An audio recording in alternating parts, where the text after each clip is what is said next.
Thanks for tuning in to the Successful Mind podcast. Today, we are sharing stories of our childhood that lead to lack. All the different ways that we were inundated with not enough thoughts and not enough feelings. Tune in, see if you can relate.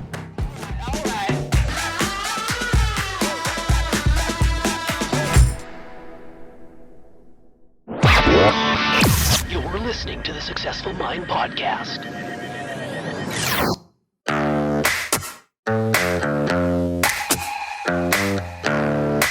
Successful people learn how to make their minds work for them.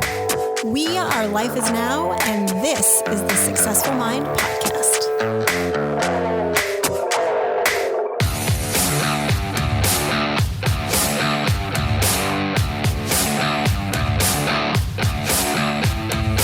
So this past week, we've been getting several people emailing us with questions around a lack mindset. They know that they need to be making decisions, and money's involved in those decisions, but they're asking us to help them. Like, they're asking questions like, how do you deal with a lack mindset? How do you change a lack mindset? You know, what do you do with a lack mindset? And I think I don't know. I was raised with a lack mindset. Pretty sure you were raised with a semi-lack mindset in some circumstances. But In most, actually. yeah, I think, especially if you were raised lower middle class, you've got, but we've seen people who were raised in wealthy families that had a real lack mindset where money was only allowed to be spent in one area, Yes. but not in another. And it was interesting because I traveled this past weekend and we were having dinner with a good friend, Mike Gianta. Hey, Mike. And we opened this conversation because he was talking about his mom who's ailing. And so he's been kind of staying with her to help her out. And it's becoming really like some of the things she says, he's like, we went down a big rabbit hole of messages that we heard as children that contributed to our lack mindset. And it was funny because as we started having this conversation, like light bulbs began to click for him, for me, for Brandon, as we were remembering some of the messages that we got as children that then plagued us as we were building our business, right? I mean, you build a business, you have to have an entirely different mindset around money than when you're an employee. And I was raised by employees, right? Like I did not come from an entrepreneurial family. No one in my family was entrepreneurial. Unless you count my dad selling like homemade fishing jigs or popcorn at the General Motors factory to make some side money. But I was raised in a very working class, fixed income type situation where the idea was the more money you save, the better person you are, the smarter person you are, the more responsible person you are. And that completely changes when you enter into business. Yeah, it does. It does. Although, I'm sitting here listening to you talk, and there are even businesses that build their entire business around frugality, but they have problems that they wouldn't have if they didn't do that, right? If they actually understood abundance versus lack, they wouldn't have the problems within their businesses that they actually do. But you're right. I mean, it's a very interesting thing because it comes from the idea that we're supposed to struggle, that it's supposed to be difficult. And I was watching some historical videos over the weekend about when people were actually struggling, like in the Dust Bowl days. Yeah, right? like Great Depression days. days. Absolutely. Yeah. When they really were eating sand sandwiches, that type of a thing. And if you talk to some people today, you'd have them, they would make you think that they were living back then as far as how they were living their life, including the way that when I grew up. And it becomes, if you're really paying attention, it becomes, you become very aware that these stories get passed down from one generation to another as a type of a value system, right? Like this is how a good person behaves. This is what good people do. And there's also the flip side of it, which we've talked about many times, There's like this mentality. Well, there's two things. You've got money and you've got success or entrepreneurialism, and like the necessary evil. Like money's a necessary evil in life, right? You need it. It does good things, but too much of it corrupts you and it's bad. And, and then the same thing with business, like all these businesses that are just evil, like the evil empire type idea.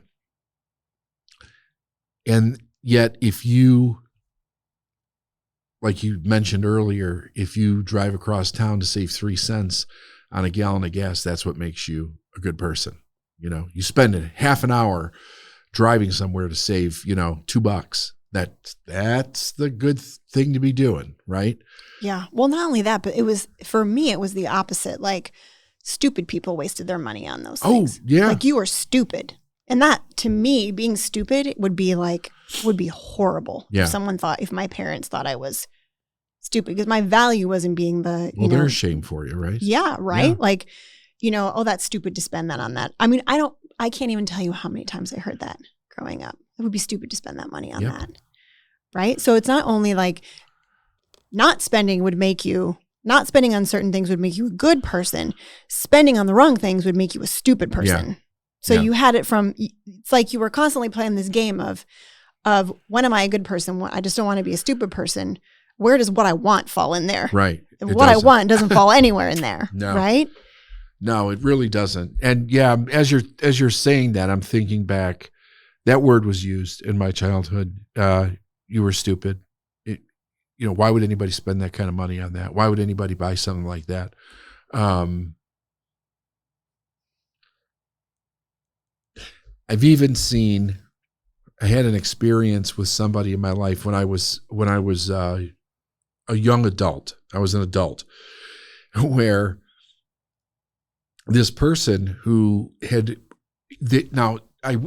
kudos to this person. They built a career working for like one of the utilities, let's say, right? Okay. One of the utilities, spent their 20, 30 years at utilities and retired with a couple million in the bank. Like, great. I think that's absolutely fantastic. But would cut out coupons to go eat at Denny's. Yes. Right? That type of thing. And if anybody else was doing better than this person, completely tear them to shreds. Like they would compare themselves like, I don't have that. I don't have that. Who does something like that? That's great. That's the craziest thing. And all it is somebody that's doing a little bit better, spending money on things that are not part of this person's value system, just rip them to shreds, absolutely rip them to shreds. The other thing that I experienced, I don't know if you experienced this, but anybody that had more, there was this indication that they were doing something wrong. Like they were a little crooked. We had this big in our family, like something always fell off a truck someplace, right? That's how somebody had something nice. If they had something nice, it fell off a truck, or they did something that wasn't completely above board in order to be able to get that. I had an uncle who had all this beautiful stuff, all this beautiful furniture in their front room from Italy. And it was all covered in plastic. This is in the 70s, right? I remember the furniture covered in plastic. And every time we would go over there, my grandmother would give us the whole rundown about how we were not allowed to go in that front room and sit on any of the furniture that was covered in plastic. Don't touch anything. Like, don't touch anything in their house. Everything's really expensive. And then they would have this conversation with them, with like my grandmother, my grandfather, my mom, or whatever, who'd be in the car. And it would be talking about how they got all of this stuff illegally. I'm sitting there, listening to this, right? Yeah. And I don't know whether that was true or not, but like you grew up with stupid. I think more than that, I grew up with the idea that a lot of these things were not above board, and that you had to be, that's like, if you wanted more, that's where you had to go. And of course, it's not okay to go there. There was no legitimacy ever in any of these conversations about how can you actually do this in a legitimate way in your life. It just was not entered. You just didn't do it. You weren't going there. It wasn't going to happen. It's interesting that you say that, because looking back, there was no representation of wealth in my life. Yeah, mine Like either. there was no, I didn't have an uncle with a lot of money. I didn't have like both sides of my family, you know, factory workers, farmers. There was no comparison in my life. Like I think about that. You honestly were the first person that I met that was wealthy, Yeah. and that was like okay with being wealthy. I mean, I had clients as a nutrition consultant that were wealthy, but they hid that, right? Like it was like Nobody knew. Nobody knew, Yeah. right? Like no one knew that. Right. I mean, yeah, the stigma was. I'm sure the stigma was if you were wealthy, then you got it by ill means. Yeah, or something for sure. like that. But yeah, I mean, I didn't even have that. I'm sure if I did, you know, my family would have made them wrong in some way, shape, or form. But I didn't even. That's crazy. I didn't even have that. I just. Well, it wasn't even. It wasn't like they were wealthy. They had a regular bungalow in Chicago, like everybody else did. Their house was no different than They just had anybody nice else's. furniture. It's just that they had a room that had some nice stuff in it, and it was covered with plastic, so you couldn't touch anything in that room. You know, I mean, she had some, you know, little knickknacks and stuff. She made it. It was very feminine. It was very pretty. It was very old school Italian, but they made it sound like you were walking into the fucking Taj Mahal. That's the way they made it sound. Yeah. Interesting. Yeah. Yeah. You know, Mike was telling a story in our dinner conversation about, you know, they never went out to breakfast. There was this breakfast restaurant in the middle of their town where they all grew up, and none of them knew what the name of the breakfast restaurant was because they never got to go for breakfast because we got eggs, we got cereal. Why spend money on breakfast, Yeah. right? And I was thinking about, you know, when I was a kid, it was like anytime that I ever got a compliment on something, like if I had a new shirt or I'd gotten something new, I learned from my family. This goes back to my grandmother on my dad's side and actually both of my grandmothers, right? It was like I could never just say thank you. I really like it too. Yeah. Right? It was, oh, thank you. I got it for 50% off at Kohl's. Right? So there was like value in me saying, yes, I got this new shirt and I didn't pay full price. So I'm a smart person. Yeah. I'm not stupid. Isn't that weird? Here's the crazy thing. I catch myself doing that when I go back home. Oh, yeah. Yeah. Like I catch myself doing it when I go back home. And Brandon will say to me, you just did it. I'm like, God damn it. I know I did. It's such it's so programmed. It's such a paradigm. I would say that. And if someone just compliments my clothes, I'm like, thanks, you know, I appreciate that. Yeah, it was fun shopping for it or whatever. But with my family, I always felt like I had to give a disclaimer. Right. And we've talked to clients. I mean, we've got a multi-million-dollar client who's an attorney that I had a conversation with many months ago. She was going back to visit her family, and we had a coaching conversation because she was feeling really not great. She loves her family dearly, but she was feeling like she just didn't feel like she could be herself around them. And one of the ways that she wasn't herself is she loves beautiful designer clothing, right? Like she loves designer things. She's got beautiful designer shoes. She's got beautiful designer accessories. Yeah, yeah. And I asked her, are you planning to wear any of that around your family? And she said, absolutely not. I'll wear my most boring plain clothes because I don't want to make them feel uncomfortable. Right? So it's like, and really what it is she didn't want to feel uncomfortable. Right. Because then if they're uncomfortable, she's uncomfortable, then that connection and that belonging is broken. She's being judged. Yeah. Right? You can't even have a visit. You can't even have a visit. I mean, I learned that early on, and it's still the same way today with certain members of my family. If I'm wearing anything, if I show up in the Bentley or the Aston Martin or like, it's all about how they can't afford anything. in life. I mean, they can't get out of the conversation. It gets so crazy within that conversation. If I mention that I bought something or I went on a trip or I did something, I got to listen to a half an hour of how they can't afford anything in their life and they're stuck and their taxes and they're this and they're that. And it's like, so I just decided a long time ago that I was not going to, I have friends like you and Brandon that I could share those things with, and we can appreciate each other's stuff, right? And what we do. And yes. All those kinds of things. Yeah. My family is not I can't share that there. It triggers something in them. And it's not just my family. I don't want to like come down just like on my family, but I'm talking about in-laws that I used to have, friends that I used to have, anybody that came from my life before I became wealthy. You cannot have those conversations because there's another interesting thing.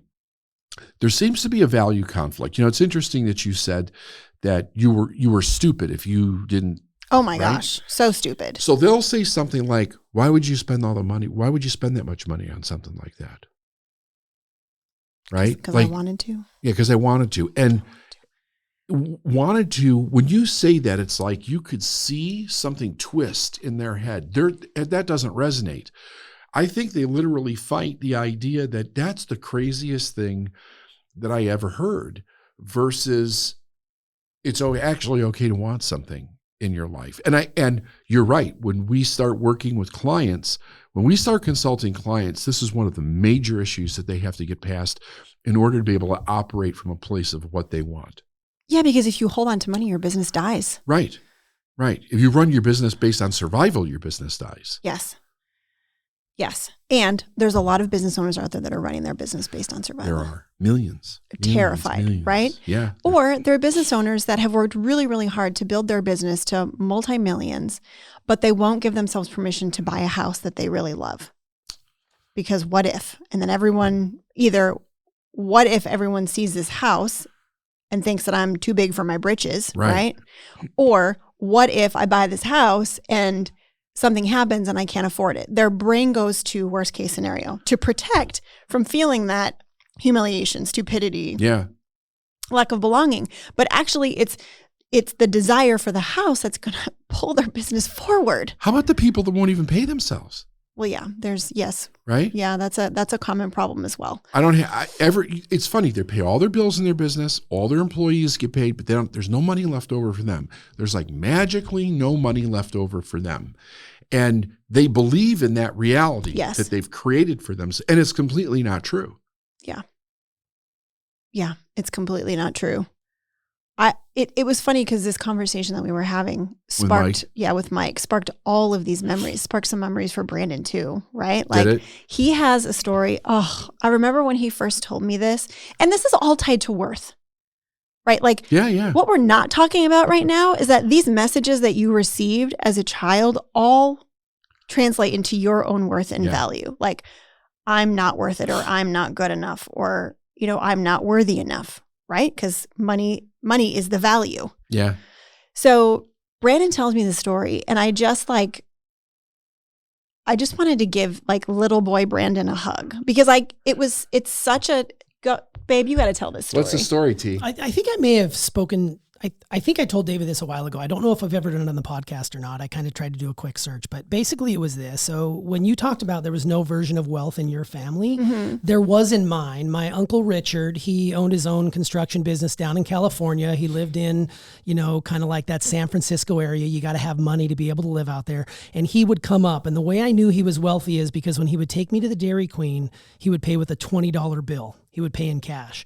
I honestly don't ever remember seeing a $20 bill outside of the bank. My mom used to count a lot of them, but she never had them in her pocket.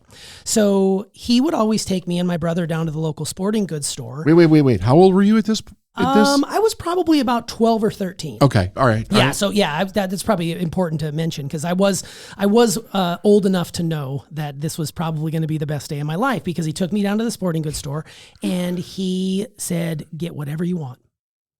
And sporting goods stores are great. So you're thinking, oh my God, should I get a mountain bike? Oh my God, should I get, a new, like a baseball mitt, something that I would never get my parents to buy for me. And at the time I started to really get into skateboarding. So I decided that I wanted a skateboard. And there were two different versions. There was like a cheap version. You could kind of tell it was kind of crappy. And then there was this really nice version. It was probably only like 70 or 80 bucks. But to me, that was like my mom's salary for the entire, week, right? So I went with the big one. Got it back to the house, was going to go take it for my first ride. My mom happened to be there having her lunch from work, and she saw me walk in. I told her how excited I was. I showed it to her, and she immediately told me I was not going out on that skateboard, and we were going to be taking it back. And in that moment, I completely heard that you're not worth this one. You can go back and get the cheap one, get the old $20 banana board crap, but this one you have here, you're going to take it back. So I said, you know what? That's fine. I don't want anything then. So I basically at that moment said, I'm done with this situation. I'm going to throw my sucker in the dirt and I'm not going to deal with this anymore. So yeah, that was my, and it didn't really dawn on me until we were having this conversation many years ago that was where I was holding on to. I'm not worth it. I'm not good enough. And as you guys were talking today, there were more conversations that went on in my head about other situations that came up, because I'm sure that a lot of people that are out there listening right now could drill down and find a couple of stories like that bleeds into your adult life. And you say to yourself, wow, I actually make decisions based on that moment that happened when I was 9 or 12 or 13, like it was for me. So it's really quite crazy and kind of sad when you think about it. I had situations like that. My mother used to do that too, T. Oh. There were several times. As you're telling this story, I'm thinking to myself, there's several times that actually happened. I had it actually happen with a girlfriend. My first girlfriend got me a Christmas present that was like a faux leather coat. This is like in 1980, right? But it looked really cool though. It was like black, looked like a black leather jackets in the 80s were big. The shit. Yeah, they were. And I brought that thing home, and my mother was like, "You take it back. You can't accept that gift." I'm like, "What? What are you talking about? I can't accept. That's too expensive. You can't accept a gift like that." And I know that there were, I can't remember the specifics on it, but there were several other times where she did this, where you can't, if a gift is, I don't know what the internal value, like, I don't know where that line was inside of her, but you can't accept a gift because it's too much money. No explanation around it. The explanation was it's too expensive. You can't accept that as a gift. So I don't know to this day what was behind that for her, because I never found out. But she did it with me too. She did it with me. Well, you know about the necklace. Oh yeah, right? She wouldn't accept gifts from you if they were over a certain amount. Right. She had that. She had a diamond ruby ring, right, and earrings, and I got her the matching necklace for it. And she like busted into tears, had to cover it up, and she just wouldn't wear it.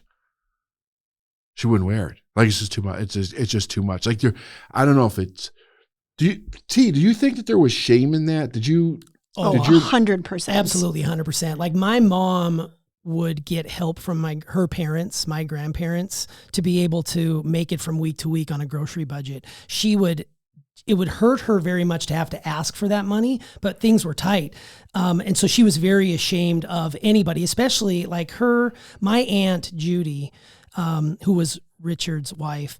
That was my mom's sister. And they were really, really close. But to accept money from him, there was a piece that said, oh, what will Judy think of me? That's what I'm thinking in my head. My mom was thinking, what will Judy think of me shame, by taking this? Very shame, 100%. Very guilt-ridden, and that really hurt. I do want to let Steph tell the story about how different it is in kids, because I was thinking when you were talking earlier about Emma's story about her purchasing Foxy back in the day. Oh my God. The hell she took for this. And if you wouldn't mind sharing that story, because I think it's beneficial, because it shows the difference between adults who grow up in the world that we grew up in, and then children who grew up in this sort of Nagel universe that our kids have been raised in, this abundant mindset versus lack. Yeah. So when Emma was probably 5 or 6 or 7, maybe. Yeah, she was little. 6 or 7. She was always a stuffed animal. Stuffed animals were like her. She still is. She still has plushies everywhere. Like, we've got garbage bags full of plushies of Emma's. She just loved stuffed animals. And we took them to, I think, Williamsburg, Virginia or something for Christmas. And she had a bunch of Christmas money, right? So she had like money burning a hole in her pocket from, she'd get money from her grandparents and aunts and uncles and stuff. So she was on the prowl for how she was going to spend this money. And we walked into a shop and she laid eyes on this fox. And she's always loved, she's had something with foxes. But this sucker looked like a real fox. Like I remember she bought it. I remember going through the airport one time and she had it in her backpack and the guy opened her backpack and literally like yelped and jumped back. Thought it was a real Thought it was a real fox. That's fun. But it was a some brand. I can't remember what the name of the brand was. And I think it was $75. So $75 for this stuffed fox. But at the time, I mean, this was 15 years ago, 10 years ago. At the time, that was quite a bit of money for a stuffed animal for a 6-year-old, right? Right. She took that fox everywhere. I know if you saw the fox, you'd be like, yeah, I know that fox really well. Because every time it was like her security item, right? Well, when we went to visit family, she would take Foxy and people would ask her, how much did you pay for that? Oh, really? And she would say $75 and they would all freak out. They would be like, I can't believe you spent $75 on that stuffed animal. I can't believe, and they would come to me and Brandon, I can't believe you let her spend $75 on that stuffed animal. How irresponsible, right? Like, and this right? freaking fox, like never left her side. Like never left her side. She would put hats on it. It would come. I remember one time in an elevator, it got soda spilled on it and she just like lost it because this thing was real to her. Like it was just such a treasured thing. But I remember like having conversations with her, like, Emma, don't listen to anything that they're saying. They don't understand. Like, just let it roll right off your back, honey. You spend your money on whatever you want to spend your money on. It's your money and you wanted Foxy. And you're happy that you have Foxy. And she's like, I love Foxy. I would have spent twice as much on him. You know what I mean? Yeah. But the reaction by the people around us. So just so I'm clear, did she buy it or did you guys buy it? She bought it with her Christmas She money. bought it with her Christmas money. Yes. We didn't buy it for her. She and paid your her family, own money. Your guys' family felt it was appropriate for them to actually make a comment to you about what. Oh, it was totally like a waste. Oh, how could you waste your money? I think I remember hearing the word waste come up. You know, it's like when I bought my first pair of Jordans back when they were really hot in '86. I bought them for $100. And I remember people in my family saying, wow, what a waste of money. You could have got 3 pairs of regular shoes for that. And I spent my own money on this. This is my money. But it taught me in that moment that, you know, I need to hold on to my money. I need to be more smart with my money. And I carry that, David, to this day. I still struggle with, I'm getting a lot better at spending money now. Your mom used to put like, oh yeah, the pamphlets. I was sharing with Mike that she used to put, because she was in the banking industry and she saw people all the time that would come in flat ass broke and they had no money and because of the crippling debt they were in. And, you know, you talked last week about debt a little bit and the power that debt of being a tool. Well, for her, it was just the thing you have to avoid at all costs. And she told me she used to lay on my bed or keep them kind of stashed around my room, these out of hawk sort of pamphlets. It was called Out of Hawk. And it was all about the dangers and the perils of living in debt. So that I didn't have debt until I married. He married into this debt. Beautiful woman who's on this podcast right now. Yeah. I married into debt. And I've since learned that debt is a powerful tool that can be used for good. But for my mom, debt, she never floated a credit card. She never did any sort of that. It was all about, if you can't pay for it now, you're going to have to wait until you can. And to be fair, this podcast is not about blaming our parents for the messages they passed on, right? It sounds like it is to me.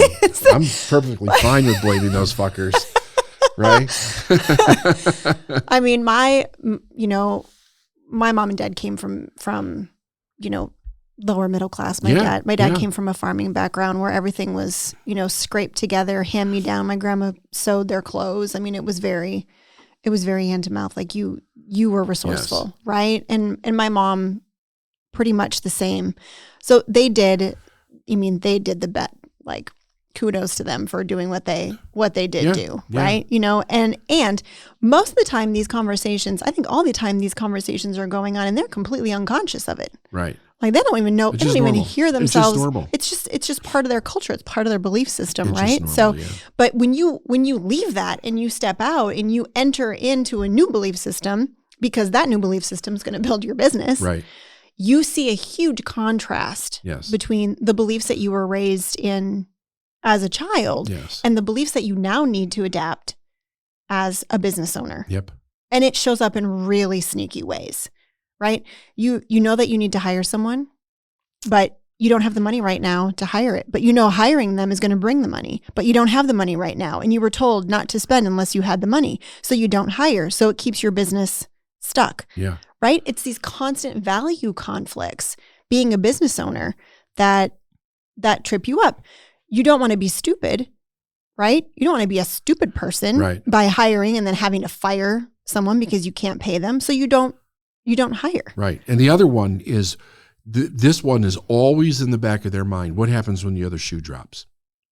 Right? I used to get it like, you better save your money because when it stops coming, you won't have any. And it's like, I understood the care in which that was communicated to me because that was their world, but they didn't understand how to make money. Right? Correct. Money was something that came and went based on whether or not you were fortunate enough for something like that to happen, and it could be taken away at any time. But that was their experience, and that's one of the things that they tried to pass down. Yes, and it was very black or white, right? Oh, very. Bad things are debt, not considering that as a business owner, debt's pretty much required in some, at least for a short period of time. Debt's actually a good thing if you have a way to pay it, if you have a prepayment plan, if it's going towards something that's going to build your business. But in Brandon's, like, there was no good side of it, was just all bad. Right. So it was very black or white because that was the experience they were in. They didn't know that there's a positive way to use debt, right? Yep. So that's it's just for sure. It's this interesting thing where, know thyself takes on a whole new level. It is, but it's more than just a habit because it's also awareness or a lack of awareness around life and how the universe actually works. If you really believe in the way that all of our parents did, that money was a very scarce thing, and that if you didn't save it, you wouldn't have it, and if you went into debt, that could spin out of control in a horrible way, and there was all kinds of shame and stuff wrapped around it. And you have no idea of what money really is, what the real value of it is, how to actually create it in your life at will, at whatever level that you want, then you only know the awareness. You build habits based on that awareness, on the lack of awareness. Right. And I think that's what all of our parents did. They came generationally from that. I mean, I'm just basically second generation here in the United States. They all came over as broke-ass immigrants from different countries and started at the bottom, wherever the construction jobs, whatever labor work that they could do. And then over a couple of generations, it began to change a little bit, but it was stretch everything as far as it could possibly go because we don't have it.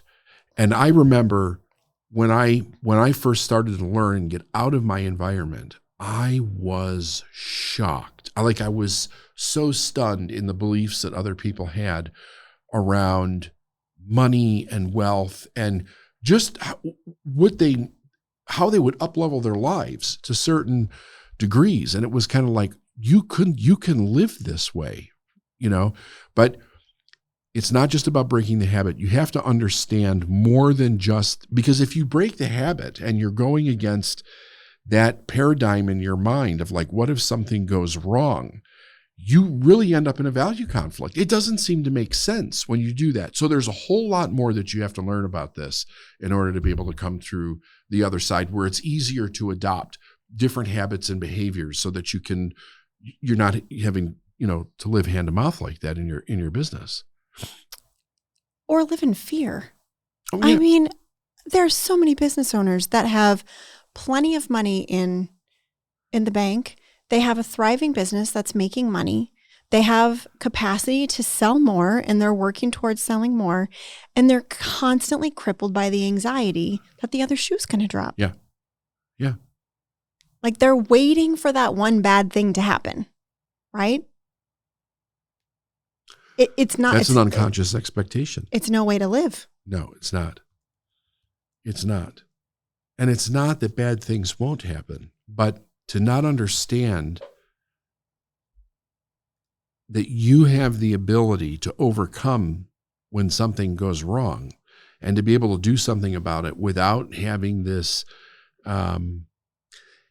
like, I'll give you, for instance, in this, my mother's favorite thing to say was, what if something goes wrong? Yeah. And my mom and I had very different personalities. I was very gregarious. I was constantly out, constantly doing things, always wanted to explore this type of thing. And I was always being told no, because she had all of these unconscious fears that all these different things were going to go wrong. So as I got older and having the ability to challenge her on some of this stuff, she would say, what if something goes wrong? And I would say, well, like what? Tell me what? What's the something? What's the something? And basically it was this, I'm not actually asking you a question, right? I'm telling you, this is the reason why you can't. And I would really push back and be like, tell me what the something is. And she could never tell me what the something is. Never. Because she was not open to hearing an answer, that there was something beyond the fear that was keeping her completely locked in to that place. So it's more than uneducated. It's really, I think it's trauma-based for a lot of people.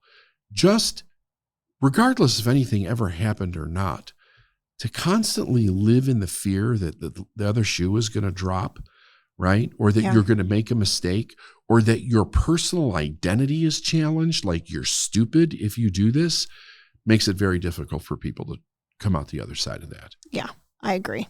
Yeah, I had the other shoe's going to drop too.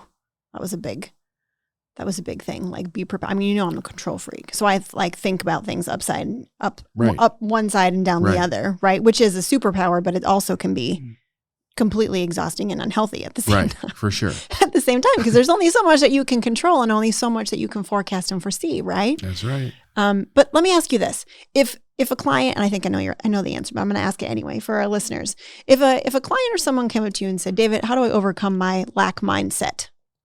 What are you going to say to them? Well, the first thing is to get them focused on what they want. That's the very first thing. What do you really want?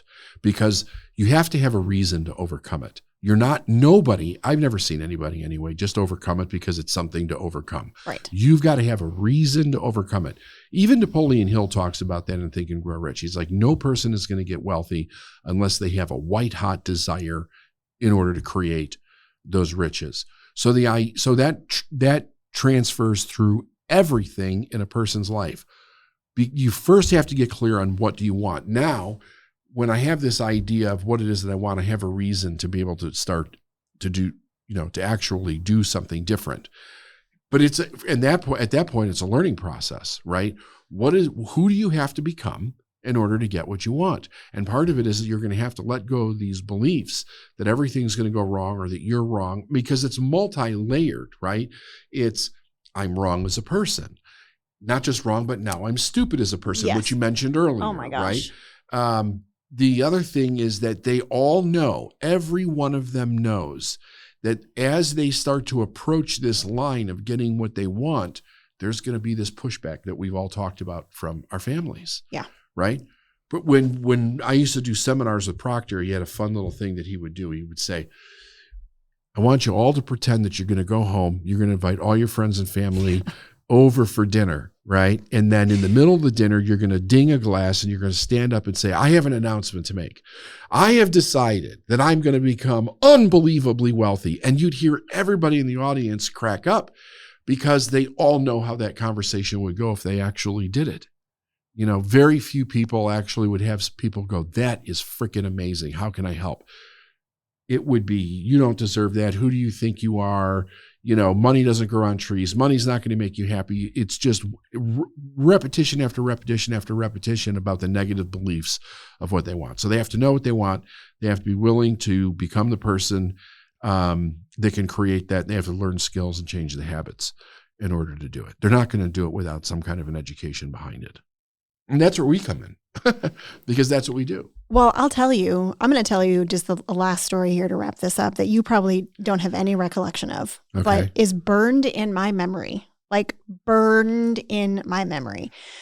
When I first started working with you, I had my business and it was pretty successful. I sold it, whatever, went to work for you, but I really wanted to my big goal was I wanted to experience personal freedom. I had always felt like I didn't have freedom because of what I was doing, because of lack of money, because of family stories, whatever. Yeah. Everyone has their reasons for not feeling free, right? And so I thought, I'm going to watch everything he does. I'm going to learn, and I'm going to help him build his business, and I'm going to be successful, right? So we go out to dinner in Las Vegas. It was probably within the first year that I started working with you. We go out to dinner in Las Vegas, this really nice steak place. Brandon and I are there, and we sit down, and we're looking at the menu, and the server comes over, and I want to say it was a sommelier, first ever experience like that for me. And he asks if we want to order a bottle of wine. And Brand and I are immediately like, we don't say anything because you don't order bottles of wine. Like, that's just something you don't do because it's, way over market price. And, I got my stories in my mind, right? Like, there's no freaking way my parents would ever order a bottle of wine. You can go to the liquor store and you can get a bottle of wine for half the price. So why pay restaurant wine, right? And you're looking at the list, and here's the thing, you don't drink wine. Like, you don't drink any wine because it makes you sick, right? Yeah.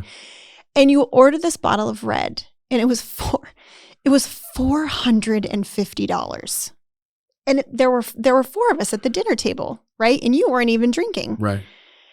And Brandon leans back and he's like, I don't think I can drink $450 wine. I don't think I'm going to have a glass. Yep. And I'm like, 100%. I'm like, I'm in my mind, I'm thinking, holy shit, that's my car payment. Yes. Like, I'm thinking $450 is my car payment. He just spent $450 on a bottle of wine for us.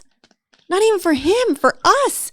And I was just like, it shattered a paradigm for me because you didn't make a big deal of it. It was nothing. You knew that we had the ability to make whatever money we wanted to make. Yeah. That letting go makes it come back. It's like, can't outgive God. You can't outgive God. Like, it was such a profound, like, I'm getting emotional because no one had ever spent $450 on a bottle on really anything for us.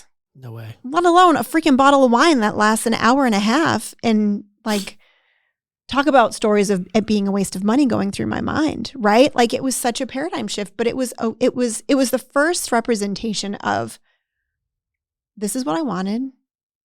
It's a delicious bottle of wine. I'm going to order it. Enjoy it. Yeah. Like, just enjoy it. And I'll never forget that because, and I think about it. I don't know. I think about it. It's got to be every few months, because I'll say to Brandon, God, remember when David bought that $450 bottle of wine? Oh my God. And then we've had that experience where we've bought, we've been out to dinner. 14 years ago. Yeah, it was totally. 14 years ago. It was.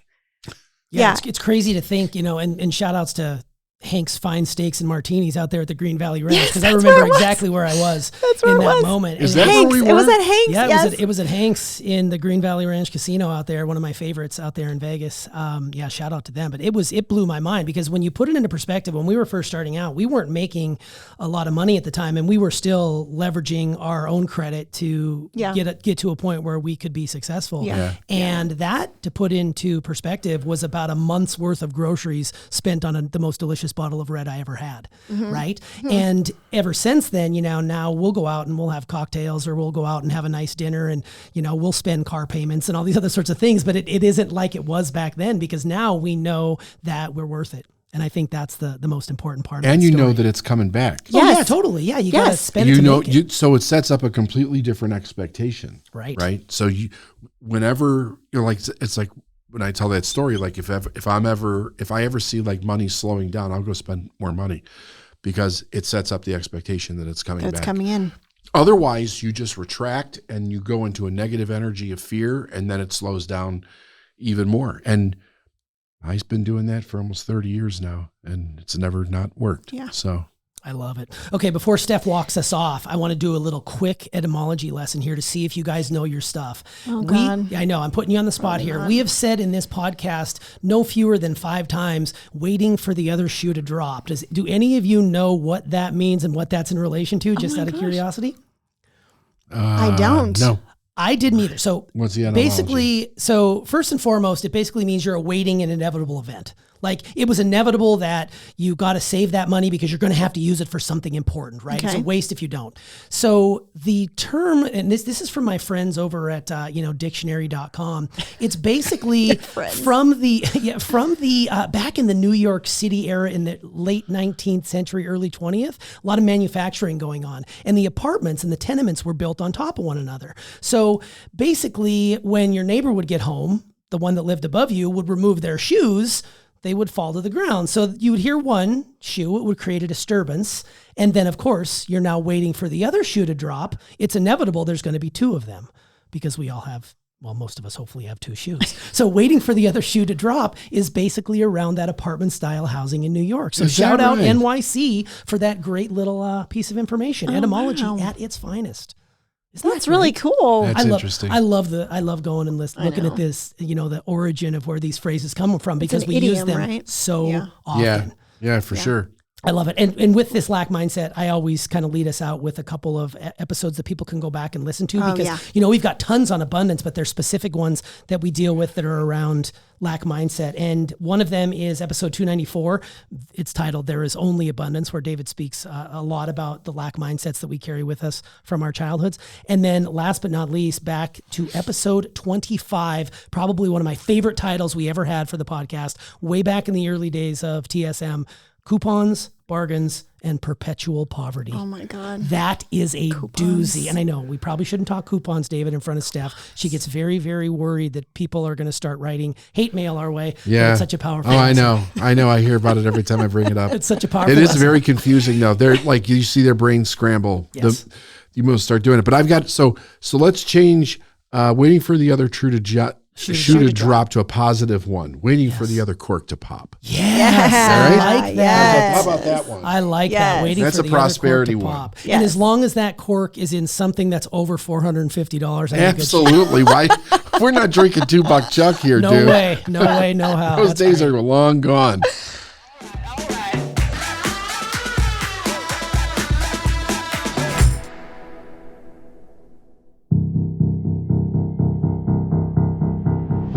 Hey everyone, thanks for joining us for this episode of the Successful Mind podcast, where we discussed all the lack messages that were handed down to us generation after generation that then get in the way of business building. If you have a story that you would like to share, we would love to hear it. Go ahead and comment below.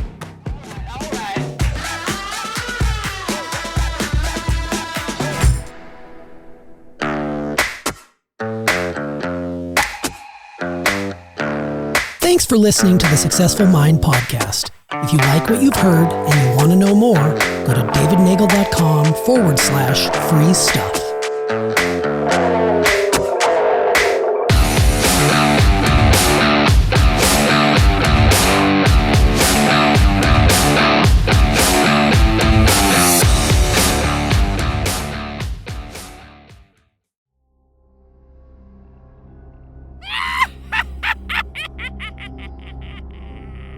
Okay, before you leave, I've got one question. Today's Halloween. So I want to know if you have a favorite costume from when you were a child and a favorite costume from when you were an adult. I don't know about you. I don't do a lot of dressing up anymore. I haven't dressed up in years. I think the last time we dressed up, we were Vikings as a family. Now, what is your favorite costume as a kid and as an adult? Steph, do you have one? I do. Fire up. So my favorite costume when I was a kid was a goblin. My parents found these really cool blow-up goblin costumes, which were way ahead of their time, I think. And you wore like basically vinyl. I'm sure it probably wasn't very healthy, but you wore this vinyl costume on the outside, and then you had this giant blow-up head that you would tie around your chin, and it would be like massive. And we were the only kids to have those costumes, and we would walk around, and every single house we would go to would be like, whoa, that's the coolest costume I've ever seen. So the goblin costume was my favorite as a child. As an adult, went to a Halloween party when I was pregnant, and the Halloween party was themed that you had to come as a song title, right? So I went as a brick house, and I wore a giant box That's awesome. that my belly would fit in, right? Because I was very pregnant.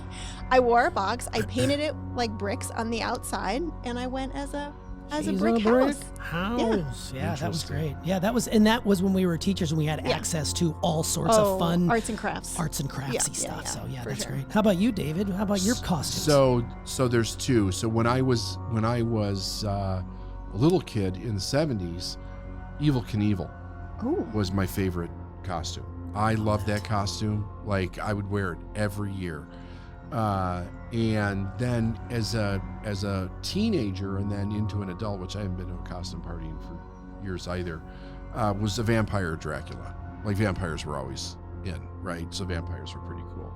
So I've done different versions of that over the years. You have a couple really scary masks, though. Oh my God! Or you almost gave You Tia. torment. You almost Well, gave Tia, our director of events, a complete freaking heart attack. Different. So the scary mask thing came from way back when we lived in Illinois, and I took on the responsibility of running the haunted hayride when my kids were little because they just loved that shit.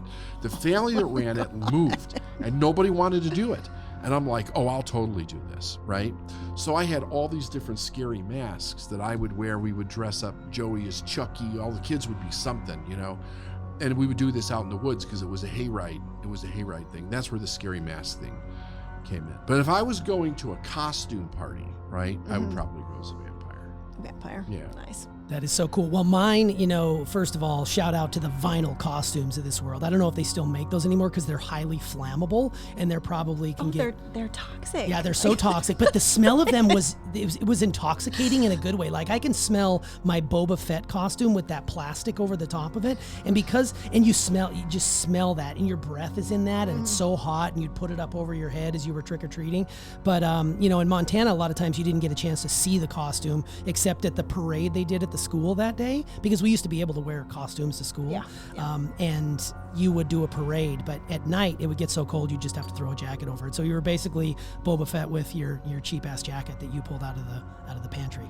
As an adult, going back to the same party that Steph was talking about going as a song title, I borrowed one of Steph's maternity dresses and I went as a devil in a blue dress. So I got some sassy little devil horns, prettied myself up a little bit, and I threw on this old blue dress that Steph had. It was not old. I mean, it was a great blue dress. It And was. she got it for 50% Dude, off. Yeah. The question is, who wore it better? Who wore it better? I was looking hot Probably that you. night. Probably you. 100%. So, all right. I just had to share that with the people because it is Halloween. So thank you so much for playing the game today. Happy Halloween. Happy Halloween. Halloween.